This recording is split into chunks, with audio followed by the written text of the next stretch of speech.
How much trouble is Huawei in? Hong Kong. Huawei is under a lot of pressure.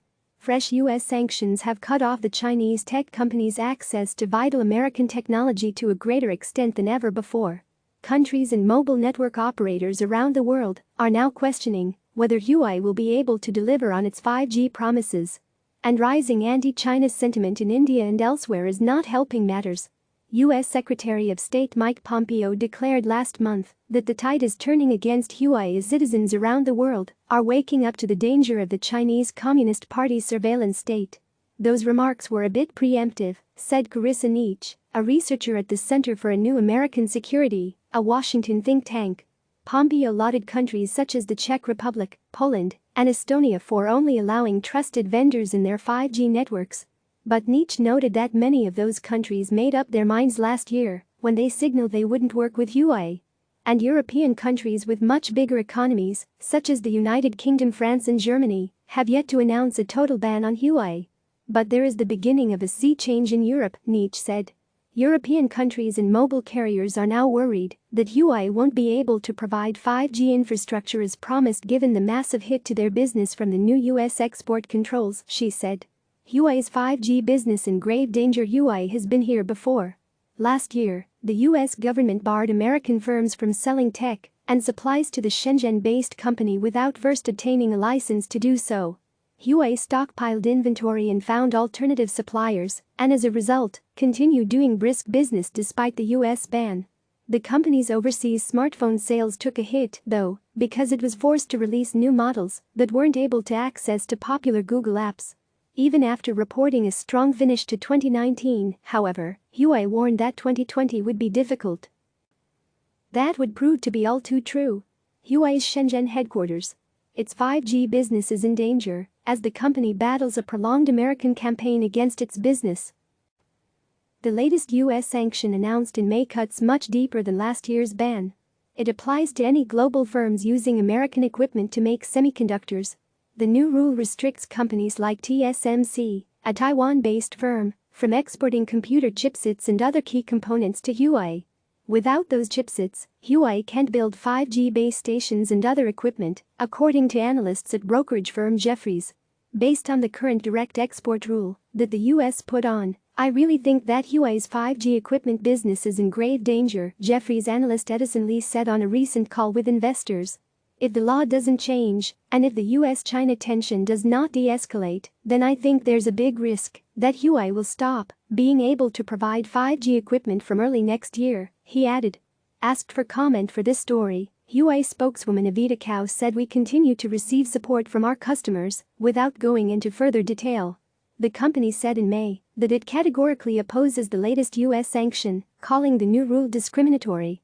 It will have a serious impact on a wide number of global industries and damage collaboration within the global semiconductor industry, Huawei said in a statement.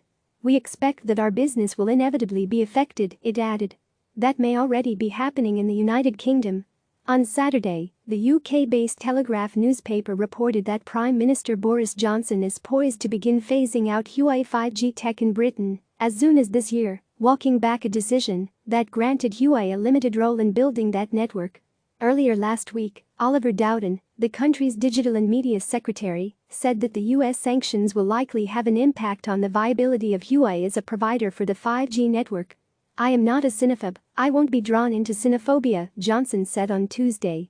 But I do want to see our critical national infrastructure properly protected from hostile state vendors, so we need to strike that balance. Huawei said earlier this year that it has secured 91 commercial 5G contracts, more than half, 47, are in Europe, 27 are in Asia and 17 are elsewhere in the world.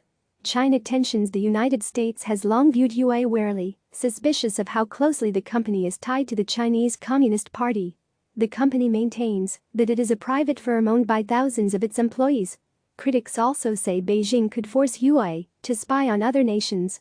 Huawei says that has never happened, and if it did, the company would refuse such orders. Yet even as it claims independence from Beijing, Huawei has been caught up in sparring between China and the United States, and to an increasing degree, the European Union and countries such as India that are growing more wary of China. The coronavirus pandemic has only strained relations further.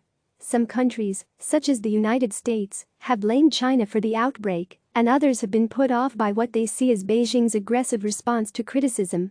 There was a moment during the pandemic where China was able to assert itself on the global stage as a leader, and I think they fumbled that, especially in Europe, after China sent masks and respirators of dubious quality to countries experiencing outbreaks, said Nietsche. EU countries are concerned about their lopsided trade and investment relationship with China, and they have taken steps in recent months to prevent subsidized Chinese companies taking over the bloc's industrial champions or winning public contracts. Beijing's repression of the Uyghur ethnic minority in the northwest province of Xinjiang is another major area of concern. There are now excellent signals coming from Germany and the United Kingdom that they will move to exclude, or at least will take Huawei out of the core 5G network, said Nietsche. Germany, for instance, is scrutinizing Huawei's data flows to see if the company is breaching European laws, she said. India, meanwhile, had been going back and forth over whether to include Huawei equipment in the country's 5G network, said Chaitanya Giri, an analyst with Indian foreign policy think tank Gateway House. Huawei received the green light to participate in 5G trials late last year. But tensions between New Delhi and Beijing have risen dramatically in recent weeks after at least 20 Indian soldiers were killed in border clashes with Chinese troops stationed in the Himalayas. China has also been singled out in India for blame over the coronavirus pandemic, according to Giri. Some Indians have been calling for a boycott of Chinese goods. And in a move widely seen as retaliation against China, the Indian government last week banned TikTok and several other Chinese apps, saying they pose a threat to sovereignty and integrity. Huawei may now get caught up in the escalating tensions, according to Giri. Public sentiment has now consolidated that we are not going to use any of the Chinese equipment, he said. What Europe and India share, according to Giri, is a growing sense of unease following years of substantial investment by China. Big democracies right now are singing in a chorus, they understand what's at stake, he said. Click subscribe to receive the latest news.